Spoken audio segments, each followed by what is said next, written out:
Far above the Deathworld, an alien council watched their screens. The planet below was called Class-9. It had a rating that made every species afraid. Class-15 Deathworld, the highest danger level ever recorded. The air was thick and green with poison gas. Storms of acid rain fell every few hours. Giant creatures with teeth as long as knives hunted in the dark forests. Even the plants on this world were dangerous. One touch could kill a grown alien soldier in seconds. "No species survives here," said an old alien commander. His name was Vorak. He'd seen many worlds die. "We give this planet a warning sign, stay away." But one small ship ignored the warning. It was a human ship, old, dented, and simple-looking compared to alien technology. The council watched in surprise as it landed softly on the rocky ground of Class-9. "Humans," said a younger alien named Ithli. She had heard stories about this species: weak bodies, short lives, no natural weapons. They will die within the hour. Vorak nodded slowly. "Let us watch." The ship's door opened with a hiss. Steam poured out into the poisoned air. 5 humans stepped down onto the ground. They wore simple armor, nothing fancy, nothing that looked strong enough for a world like this. The leader was a woman named Captain Reyes. She looked around calmly, as if she was checking the weather back home, not standing on the deadliest planet in the galaxy. "Air's bad," she said. "Masks on." "Standard procedure." The other 4 humans nodded and pulled on simple breathing masks. No panic, no fear, just routine. The aliens watching from above were confused. Where was the fear? Where was the shaking? Every species that landed on a Class-15 world showed fear immediately. Humans showed none. "Maybe they don't understand the danger," Ithli said. "Maybe," Vorak replied. But his voice did not sound sure. The humans began to walk. Captain Reyes led the group through a field of sharp black rocks. The ground here was known to release poison gas if stepped on wrong. The humans walked carefully, reading a small device that showed safe paths. Suddenly, the ground shook. A massive creature burst out from beneath the rocks. It was huge, covered in thick armor plates with a mouth full of long teeth. The locals called it a groth beast. It could crush a small vehicle in one bite. The aliens leaned closer to their screens. This was it. This was the moment the humans would die. But the humans did not run. Captain Reyes raised her hand. "Formation 2, she said calmly. The team moved fast but controlled. 2 humans fired stun weapons at the creature's eyes. Another threw a small device that exploded into bright light, blinding the beast for a moment. The last 2 humans grabbed Reyes and pulled her back from the beast's swinging tail. The groth beast roared in pain and confusion, swung wildly, smashing rocks around them. One human was knocked down hard. The aliens watching held their breath. "Now," Vorak whispered. "Now it happens." But the human stood back up. Dust on his armor, small cut on his arm. Nothing more. "I'm fine," he said. "Let's finish this." Together, the team fired one more round of weapons at the beast's soft underside. The creature let out a final roar and retreated into the rocks, wounded but alive. The humans did not chase it. They simply reset their formation and kept walking, like nothing had happened. Back on the alien ship, silence filled the room. "That thing kills entire scouting parties," Ithli said quietly. They fought it off in less than a minute. Vorak said nothing. He watched the humans continue their walk across the deadly landscape, calm as ever. Then, on the ground, one of the humans stopped. He knelt down and brushed dirt away from something buried in the rocks. "Metal. Old. Not natural." "Captain," he called out. "You need to see this." Reyes walked over and looked down at the strange object half buried in the ground. Above them, Vorak leaned forward, suddenly very interested. Something ancient was waiting beneath Class-9, and the humans had just found it. The buried object was strange. It was a metal ring, half buried in the black rocks. It did not look human, did not look alien either. Surface had marks that looked like writing, but no one on the ship could read them. Captain Reyes touched it carefully. "This isn't natural," she said. "Someone made this." Above the planet, the alien council leaned closer to their screens. Vorak's eyes narrowed. "That symbol," he whispered. "I have seen it before. In old records. Records that were sealed." Lee looked at him. sealed. Why would anyone seal old records about a dead planet? Vorak did not answer. He did not know either. Down on the surface, one human, a young engineer named Private Okafor, ran a scanner over the ring. Captain, this thing is giving off a weak energy signal. Very old, very faint. But it's still active. Active how? Reyes asked. I don't know yet, Okafor said. But something down here is still working after who knows how many years. The team marked the location and kept moving. A real mission was simple. Reach a signal source 3 kilometers north. Command had picked up a strange transmission from Caldrus 9 weeks ago, and the humans were sent to investigate. Nobody expected the planet to be filled with monsters and poison gas. Nobody expected buried alien ruins either. The Alien Council was arguing now. Some wanted to stop watching and destroy the human ship immediately. Others wanted to keep observing. Humans find what is buried down there, an alien officer said. It could be dangerous for everyone. Dangerous how? Ithley asked. Vorak stayed quiet for a long moment. That ring is part of an old network, built long before my people even reached the stars. We do not fully understand it. We only know. It was built to test something. Test what? Survival, Vorak said simply. Back on the ground, the humans faced their next challenge. The path ahead was blocked by a field of glowing blue mushrooms. Beautiful, but deadly. One spore from these plants could shut down a nervous system in seconds. Masks won't stop this, Okafor warned. We need another way around. Reyes studied the map. There was no other way around.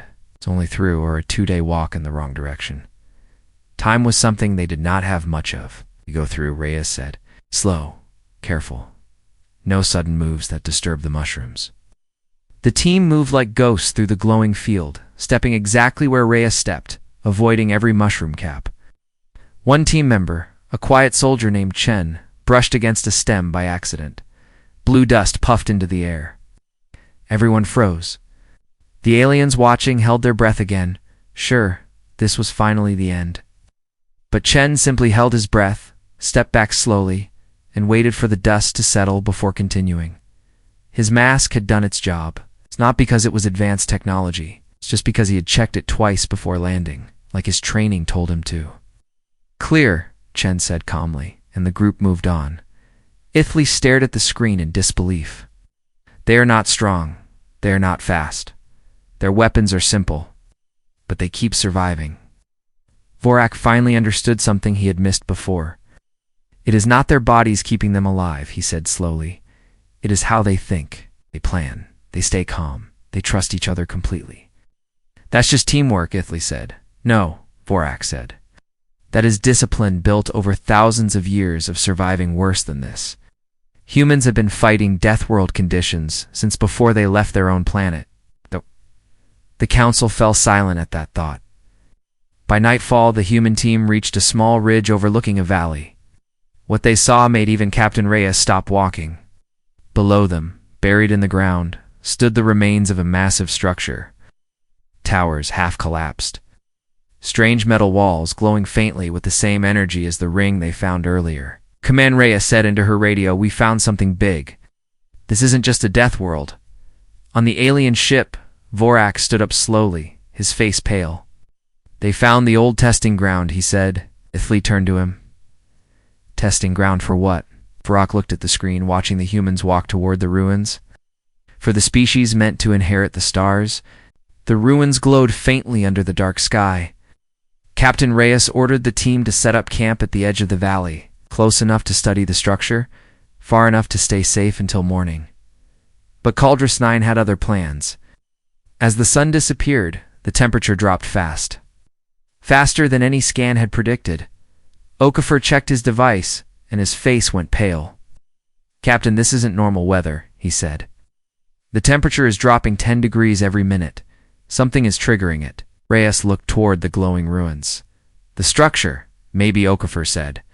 "Or maybe the planet itself is reacting to us." Above them, the Alien Council watched closely. Vorak's hands were tight on the edge of his console. "The testing ground is waking up," he said quietly. "It senses them." Ithley frowned. "Senses them how? It's just old stone and metal." "It was never just stone and metal," Vorak said. "It was built to judge." Down on the surface, the ground began to hum. a low sound, almost like breathing. Cracks of light appeared along old metal lines buried in the dirt, running from the ruins toward the human camp like glowing veins. "Everyone up! Now!" Reyes shouted. The team grabbed their gear just as the ground beneath them cracked open. Not an earthquake, something controlled. Mechanical. Ancient defense systems, buried for centuries, were coming back to life. Metal shapes rose from the cracks. Not animals this time. Machines, old Guardian constructs, rusted but still deadly, built by whoever made the ruins long ago. "Contact!" Chen yelled, raising his weapon. The first Guardian moved fast for something so old. It swung a heavy metal arm at Chen, missing him by inches as he rolled away. "These aren't Class-15 creatures," Okafor said, firing at the Guardian's joints. "This tech is way beyond the local wildlife." Reyes didn't have time to think about that. "Fall back to the ridge. Use the rocks for cover." The alien council watched in stunned silence as the humans fought back against machines older than most alien civilizations. The Guardians were slow but strong, built to punish, not to think. The humans used that. They dodged, regrouped, and hit weak points instead of trying to overpower brute strength. "They're learning the pattern," Ithli said, amazed. "In real time, during a fight?" Vorak nodded slowly. "That is what Deathworld species do. They adapt faster than the threat can kill them." One Guardian cornered Okafor against a rock wall, its arm raised for a crushing blow. For a moment, it looked over. The aliens leaned forward, certain this human would not survive. Then Chen tackled Okafor sideways just as the arm smashed the rock where he'd been standing. Dust and stone flew everywhere. "Thanks," Okafor gasped. "Don't thank me yet," Chen said, pulling him up. "There's more coming." More Guardians rose from the cracked ground, surrounding the ridge. Reyes counted 6 now, then 8. The team was getting boxed in. "Captain, we're low on stun charges," Okafor warned. Reyes scanned the battlefield fast. The Guardians moved in straight lines, following old programming, never adjusting to uneven ground. She noticed the loose rocks along the ridge behind them. "New plan," she said. "Chen, Okafor, lead them toward the ridge edge. Don't fight them head-on. Just move." Team split and ran, Guardians following in stiff, predictable lines. As the machines reached the ridge, Reyes fired a single shot at a support rock above them. The rock face collapsed, burying 3 Guardians under tons of stone. The remaining machines stumbled, confused by the sudden change in terrain, giving the humans just enough time to finish the rest with focused fire on their leg joints. Silence fell over the valley. Sparks flickered from broken Guardians scattered across the ground. Reyes breathed hard, looking around at her team. Everyone was standing, bruised, tired, but alive. "Report," she said. "All accounted for," Chen replied. On the ship above, Vorak sat back slowly in his chair, saying nothing for a long moment. "They just defeated a defense system built to stop entire armies," Ithli said, her voice barely above a whisper. "With 5 people." Vorak finally spoke. "The testing ground has a final chamber. It only opens for those who survive the outer defenses." Ithli turned to him, eyes wide. "You mean?" "Yes," Vorak said, watching the humans walk toward the largest tower in the ruins, its doors beginning to open on their own. "The real test hasn't even started yet." The tower doors opened slowly, grinding after centuries of silence. Cold blue light spilled out onto the broken ground. Captain Reyes signaled her team to stay sharp, then stepped inside first. The chamber beyond was massive, walls covered in the same strange writing from the ring they had found earlier. In the center stood a single pedestal, glowing softly, waiting. "Command, are you seeing this?" Reyes said into her radio, though she already knew the signal here was too weak to reach home. Okafor scanned the walls. "Captain, this place isn't alien. Look at the wear patterns. Look at the proportions of the doorways." Reyes turned slowly. He was right. The ceilings were built low, made for shorter bodies. The doorways were narrow. Everything about this place was built for something that was not the tall, thin aliens watching from above. "This wasn't built by Vorak's people," Chen said quietly. "This was built for us." Above the planet, Vorak stood frozen at his console. "Explain," Ithli demanded. "Explain right now." Vorak's voice was heavy. "Long ago, before my people mapped these stars, we found this planet already marked, already sealed. A network of testing grounds, built by a species that vanished before we ever arrived. We never knew who built them. We only knew the warning left behind. What warning? That one day a species would come, a species built by hardship, a species that survives where others die. When that species arrives, the testing ground opens for them, and only them. Flea stared at the screen at the humans standing inside the glowing chamber. You knew this might happen, suspected Vorak admitted.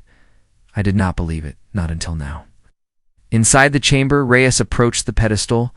A message began to play, not in words, but in images projected into the air. Pictures of a species long extinct, small and quiet, showing scenes of their homeworld dying slowly over thousands of years. Disease, war, disasters, a species that fought to survive every single day, just like humans had. Then the images shifted. Star maps, coordinates, locations across the galaxy. They didn't just leave a test, Okafor said, watching closely. They left directions. Chen frowned. Directions to where? The final image appeared. A massive vault, hidden somewhere far beyond Class-15, marked with the same symbol as the ring. To whatever they were protecting, Reyes said quietly. And they wanted it found by someone strong enough to earn it. The pedestal pulsed once, then dimmed. A small object rose from its center, a data core, simple and small enough to fit in Okafor's hand. Is that it? Chen asked. That's the big secret. It's a key, Okafor said, studying it closely. It's not the treasure, the map to find it. Reyes took the data core carefully, turning it over in her hands. Somewhere above on the alien ship, Vorak watched with an expression Ithley had never seen on him before. Not fear. Something closer to respect, mixed with worry. What happens now? Ithley asked him. Now, Vorak said slowly, every species in this sector who knows about that old vault will learn that humans just found the key to it. Some will be curious, some will be afraid, and some, he paused. Some will try to take it. Back in the chamber, warning lights suddenly flashed along the walls. The ground trembled again, stronger this time. Captain, that's not the Guardians, Okafor said, checking his scanner urgently. Something new is powering up. Something bigger. Reyes gripped the data cord tightly and looked toward the tower entrance, where the ground outside had begun to glow with a deep, dangerous red light. Everyone, weapons ready, she said. We're not done yet, above the planet. Vorak leaned forward, watching the largest structure yet begin to rise from beneath the ruins. The testing ground has one final guardian, he said quietly. The one built to stop anyone from leaving with the key. Ithley's eyes widened. Can they survive it? Vorak did not answer, simply watched, waiting to see if the humans below were truly ready for what was coming next. The ground outside the tower split open wide. Red light poured out like blood from a wound. Something massive was climbing out, metal groaning under its own weight. It rose taller than the tower itself. A guardian, unlike the others, built from dark metal, with 4 glowing eyes and arms ending in blades instead of hands. It let out a sound that was not a roar. It was more like a warning, deep and mechanical. That thing is not old and rusted like the others, Okafor said, backing up slowly. This one's different, newer, stronger. Reyes kept the data core tucked safely in her pack. It's the final line of defense. It's not here to test us anymore. It's here to stop us from leaving. On the alien ship, the whole council had gathered now, every screen showing the same scene.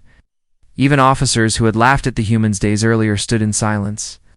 That is a Sentinel-class Guardian, Vorak said, his voice tight.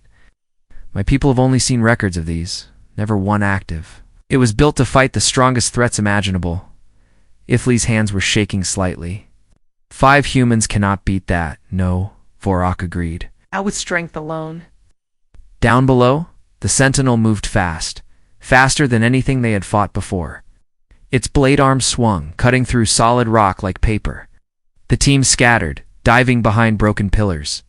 Standard tactics won't work, Chen shouted, firing uselessly at its thick armor. We need another way, Reyes thought fast, watching the Guardian's movements. It was powerful, but every time it attacked, it left its back exposed for just a moment. Okafor, how much power is left in the ring device you found earlier? She asked suddenly. Okafor blinked. Some. Why? 'Cause that thing runs on the same old energy as this Sentinel. If we overload it near the Guardian's core, it might short-circuit its systems. It was a risky plan. But it was the only plan they had. Chen and another soldier drew the Sentinel's attention, running and dodging its blade swings while Okafor worked fast, rigging the ring device into a makeshift energy pulse. Reyes covered them, firing at its glowing eyes to keep it distracted. The Sentinel cornered Chen against a wall, blade raised high for a final strike. Now, Reyes screamed. Okafor slammed the modified device onto the ground and activated it. A wave of unstable energy shot out, hitting the Sentinel directly in its exposed back core. The Guardian froze mid-swing, its glowing eyes flickering wildly. For one terrifying second, nothing happened. Then the Sentinel's whole body locked up, sparks exploding from its joints as it collapsed to the ground with a deafening crash, motionless. Silence returned to the valley. Above the planet, the alien council sat in stunned quiet. Even Vorak said nothing for a long moment. Finally, Ithli spoke, her voice soft. They did it. They actually did it. Vorak nodded slowly, watching the humans regroup below, checking on each other, calm as ever, like this was simply another day at work. Class-15, Vorak said quietly. The rating meant to warn every species away from this planet. We believed nothing could survive here. We were wrong, Ithli finished. No, Vorak said, a small, tired smile crossing his face for the first time. We were dead wrong. Down below, Captain Reyes looked at her team. Tired, injured, but alive. The data core secure in her pack. Command isn't going to believe this report, Okafor said, managing a small laugh despite the exhaustion. They will, Reyes said, looking one last time at the fallen Sentinel and the ancient ruins around them, 'cause we're bringing proof home. The team walked back toward their ship as the sun rose over Class-9, the Deathworld that had tried everything to kill them and failed. Somewhere far above, the Alien Council quietly changed one line in their official records. Class-9, Class-15 Deathworld status, survived by humans.